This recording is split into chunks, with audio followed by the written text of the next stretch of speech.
Yes, remember I brought a report about the former president Olusegun Obasanjo on a secret meeting he held with some stakeholders and also some former army chiefs and some other political office holders. It was a secret meeting because most of the, reporters were not allowed, journalists were not allowed to cover that event. And, he said there are reasons why he's not allowing journalists to cover that event. But of course, you know that the former president was the one that settled the issue between the journalists and the security that were at the gate on that particular day, because there was a lot of altercations that happened between the securities and journalists, and he was able to bring that to a halt, and everyone listened to him. And now he has written a letter to the president, Muhammadu Buhari. Is it about the outcome of their meeting? Is there something they want to talk to the president about? What message exactly does he want to pass to the president, Muhammadu Buhari?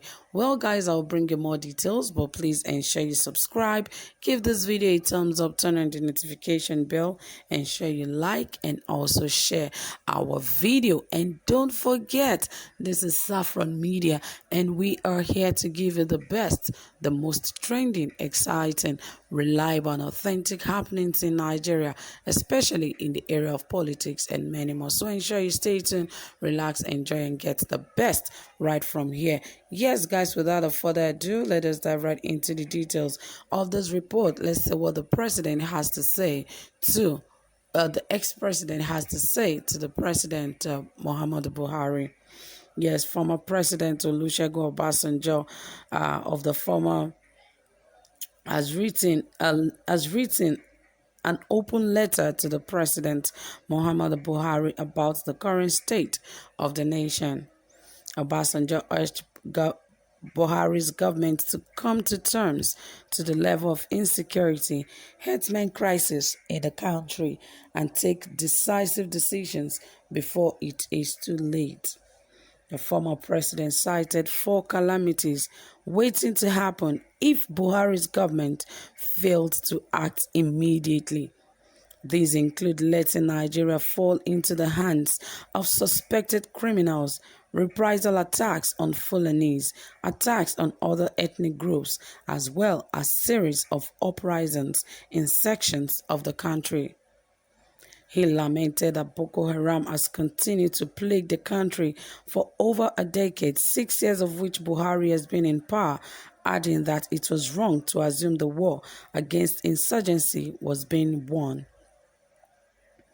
The former president noted that if urgent decision is not taken, what happened during the Rwanda genocide may play out in Nigeria. Obasanjo disclosed that the main issue in Nigeria is which of not handled properly will lead to reign of destruction, violence, disaster, and disunity. And here the full letter to President reads. It says, "Dear President and General Buhari, I am constrained to write to you this open letter. I decided to make it an open letter because the issue is very weighty and must be greatly worrisome to all concerned Nigerians, and that means all right-thinking Nigerians and those residents in Nigeria. Since the issue is of momentous concern to all well-meaning and all right-thinking Nigerians, it must be of great concern to you, and collective thinking and dialoguing is the best way of finding appropriate and adequate solution to the problem. The content of the letter, therefore, should be available to all those who can help in proffering effective solutions for the problems of insecurity in the land." One of the spin-offs and accelerants in the misinformation and disinformation through the use of fake news, a number of articles in recent days have been attributed to me by some people who I believe may be seeking added credence and an attentive audience for their opinions and viewpoints. As you know very well, I will always boldly own what I say and disown what is put into my mouth. But the issue I am addressing here is very serious. It is the issue of life and death for all of us and for our dear country, Nigeria. This issue can no longer be ignored, treated with nonchalance, swept under the carpet, or treated with cordon glove. The issue is hitting at the foundation of our existence as Nigerians and fast eroding the roots of our Nigerian community. I am very much worried and afraid that we are on the precipice and dangerously reaching a tipping point where it may no longer be possible to hold danger at bay.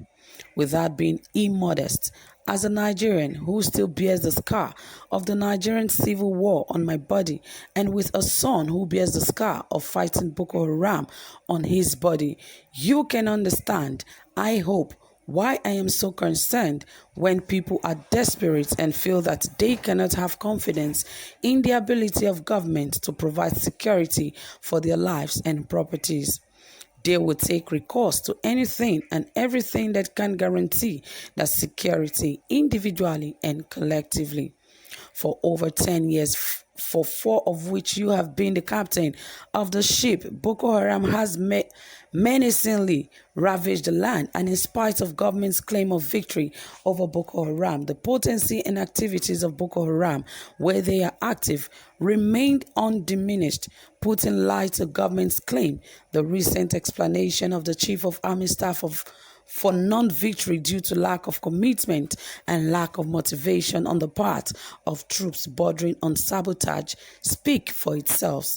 Say what you will, Boko Haram is still a daily issue of insecurity for those who are victimized, killed, maimed, kidnapped, raped, sold into slavery, and forced into marriage, and for children forcibly recruited into carrying bombs on them to detonate among crowds of people to cause maximum destruction and damage. And Boko Haram will no longer go away on the basis of sticks alone. Carrots must overweigh sticks. How else do you deal with issues such as only about 50% literacy in Northeast with over 70% unemployment? Herdsmen and farmers' crisis and menace started with government treating the issue with cordon glove instead of hammer. It has festered and spread. Today, it has developed into banditry, kidnapping, armed robbery, and killings all over the country. The unfortunate situation is that the criminality is being perceived as a Fulani menace unleashed by Fulani elites in different parts of the country for a number of reasons, but even more unfortunately, many Nigerians and non-Nigerians who are friends of Nigeria attach vicarious responsibility to you as a Fulani elite and the current captain of Nigeria's ship. Perception may be as potent as reality at times. Whatever may be the grievance of Fulanis, if any, they need to be put out in the open, and their grievances, if legitimate, be addressed. And if other ethnic groups have grievances, let them also be brought out in open, addressed through debate and dialogue. The main issue, if I may dare say, is poor management or mismanagement of diversity, which on the other hand is one of our greatest and most important assets. As a result, very onerous cloud is gathering and rain of destruction. Violence, disaster, disunity can only be the outcome. Nothing should be taken for granted. The clock is ticking with a cacophony of dissatisfaction and disaffection everywhere in and outside the country. The presidency and the Congress in the U.S. have signaled to us to put our house in order. The House of Lords in the UK have debated the Nigerian security situation.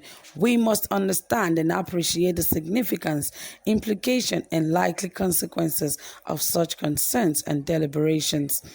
On one can stop hate speech, violent agitation, smoldering violent agitations, if he fans and embers of hatred, dissatisfaction, and violence. It will continue to snowball until it is out of control.